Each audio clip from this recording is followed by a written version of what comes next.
Very true. Yeah, and then sometimes it's not about it shouldn't get to that point. Sometimes it's, well, history is probably one of the biggest hills you're going to have to overcome. Yeah. As you grow. Especially when it comes to streaming, because due to streaming, they could edit history however they see fit. Oh, for sure. For videos like tapes and DVDs, that's history that can't be changed. But with streaming services, like for example, when Kanye released that album, Father Stretch My Hands, that was the first time we saw that an artist has the ability to edit albums as they see fit, and they could re-release the album and you won't be aware, and companies like Apple can replace those albums, or you no longer have access to the original version. Very true. And I was like, oh, they could edit anything. They could reshoot scenes in a movie if they wanted to. And I was like, oh, it's over for us. We gotta pay attention or it's done. Yeah. No, that's real. That's very real. That's very real. Yeah. I just wanted to push that. Because there's, not a lot of people are gonna talk about that, but you have to understand my point of view. The streets raised me from working on U Street. Like, I always view myself as a child. So every year, what did I learn as a child?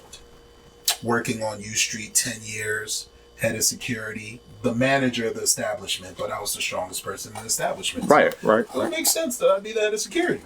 So fights, conversations, and I've talked down more fights than I fought. But whenever fights happen, a lot of people tell you when they fought me, they understood why the fight happened. And then I also left the door open if they wanted to ever talk to me.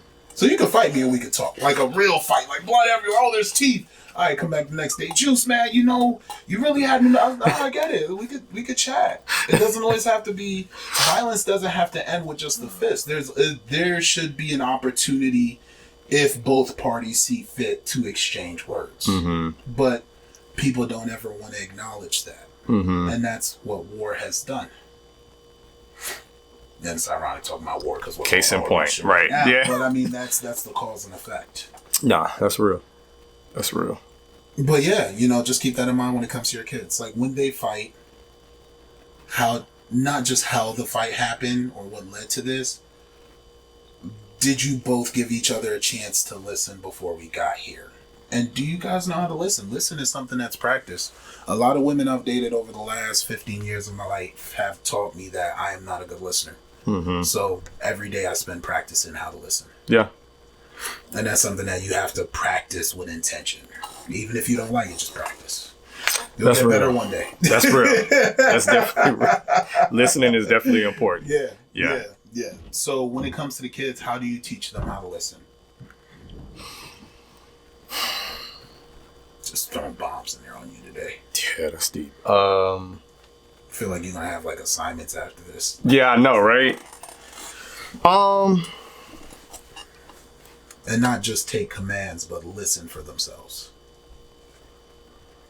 I think you gotta model that, right?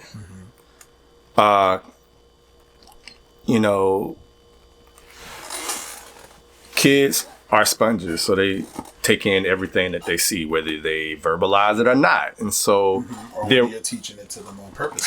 Exactly. Yeah. So as adults, like, it's important for us to recognize, like, students and kids are watching every move that we're making, everything that we say, everything that we don't say. One thing that I love to live by is, like, everything that you do and say is a message sender. And so, like, you got to be very intentional around the message that you are sending to anybody, specifically kids, because during that adolescent stage of development, they're taking all of that in, and it's creating how they see the world around them. And so, like, what we do as adults makes a huge impact, specifically on that population. And so I think modeling what that looks like to listen is important, whether you're doing it with a colleague or a peer, and even with them. Like, I think listening for kids is like taking their actual experience and applying it to the learning that they're doing every day. Like, oh, this teacher put my name in this word problem, or my teacher connected this story that I'm reading in this book to something that I just experienced last week. Like, that lets kids know that, like, oh, they're actually listening to me. And they're me in mind. and keeping me in mind. And I think the other piece, like even when you think about conflict, like I think as adults, we often goes back to this formal piece thing is like, there's this formality around education. And I think we have to break that barrier down and let students see and kids see that we are also human. Mm-hmm. And so saying like, hey, like, yo, guys, I'm going to give you everything that I got today in terms of teaching you, but like, I'm not in a good space right now. And this is why. I didn't get my coffee this morning. So like, I'm a little on edge, but you know, I'm gonna do what I need to do for you. And I think kids hearing that, brings a sense of humility to the story, of humanity to the story. I'm sorry. And just helps them be able to recognize like, oh, these people are real people.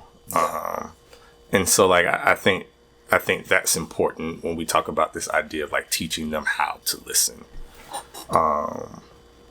Yeah.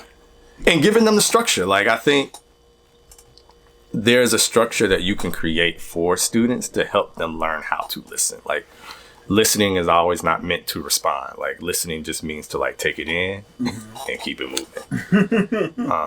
And I think providing them that structure of how to listen, and listen to learn and also listen to understand, you know, I think that's important too. At any point, do you think adults will start making space for kids to understand what anxiety and depression is in the classroom and be taught that? I don't know what that necessarily looks like For now. right now. Yeah. I think